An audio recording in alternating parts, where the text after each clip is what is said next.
Hello दोस्तों, नमस्कार, good morning. कैसे हैं आप? बिग बॉस 18 के अंदर एक टास्क हुआ है जहां वो मसला उठ रहा था कशिश और अविनाश को लेके।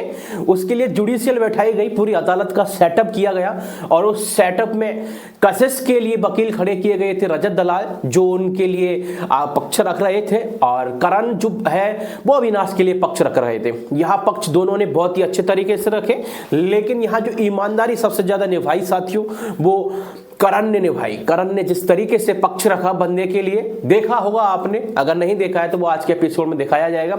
मजबूती से पक्ष रखा जाता है और पक्ष रखने के बाद में ही फैसला होता है। जहां पहले तो बिग बॉस पूरा ऑडियो वीडियो दिखाते हैं, वो वाला जहां ये वाक्यांश हुआ था कि भाई 12 दिसंबर को जो भी चीजें हुई थी, इन दोनों का पूल का जो वीडियो था और जो जिस तरीके से आपस में कॉन्वर्सेशन कर रहे थे, तो पूरा वीडियो सुनाया गया साथियों। और फैसला भी अंत में आया।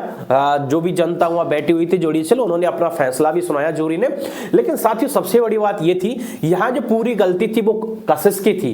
कशिश ही पूरी फ्लर्टिंग कर रही थी, सारी चीजें कर रही थी, और इस चीज को वो एग्री भी करती है कि मैं इस चीज को एग्री भी कर रही हूँ, मैंने फ्लर्टिंग की है, सारी चीजें की है। लेकिन मुद्दा कब खड़ा हुआ था ज्यादा, हालांकि जब घर वालों ने पूरा ऐसा नैरेटिव सेट कर दिया था, शिल्पा को भी नैरेटिव सेट करना था अविनाश के खिलाफ, तो वो नैरेटिव सेट हुआ और उसमें जो मुद्दे उठे, स्नैक्स, वोमेनाइजर जैसे शब्दों का यूज किया गया अविनाश के लिए, तो कहीं ना कहीं बिग बॉस को लगा कि एक्शन लेना चाहिए और इस लड़के की छवि पे गलत इफेक्ट पड़ रहा है। अविनाश की जो भी क्लिप थी वो बिग बॉस ने देखी रखी थी, तो कहीं ना कहीं साथियों ये चीजें लगी और इस वजह से जुडिशियल बैठाई गई। और जहां फैसला अंत में यही आता है कि अविनाश बिल्कुल निर्दोष है, अविनाश का किसी भी प्रकार का कोई दोष नहीं है। जी हाँ साथियों, अविनाश बिल्कुल बरी कर दिए जाते हैं।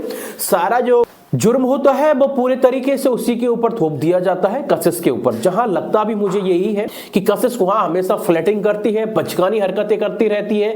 कहीं ना कहीं ये चीजें आपको ने भी ऑब्जर्व की होंगी और वहां की जनता ने भी ऑब्जर्व की थी। हालांकि श्रुतिका विरोध में थी, लेकिन उस टाइम जब सारी चीजें जानने के बाद वो अविनाश के सपोर्ट में आई, विवियन जी सपोर्ट में थे, और ईसा को सबसे ज्यादा झटका लगा इस चीज को देख के। ईसा इस चीज को बहुत बड़ा हुआ समझ रही थी, पता नहीं क्या किया है अविनाश ने ऐसा, इसलिए वो कशिश का सपोर्ट कर रही थी। लेकिन जब वो उसने वीडियो क्लिप देखा तो वहां उससे पता चला कि वाकई में कुछ नहीं है, मेरा बंदा तो बिल्कुल सही है, ऐसा कुछ नहीं है। और साथ ही सबसे बड़ी बात, बर्थडे मनाया गया है ईसा रानी का, और अपने लाडो के लिए बिग बॉस ने केक भी भेजा है, बहुत शानदार तरीके से बर्थडे भी सेलिब्रेट किया गया। तो साथियों आपके अनुसार अविनाश गलत थे या फिर कशिश ज्यादा गलत थी, और कौन सही था जरूर बताएं, अपनी राय क्या है।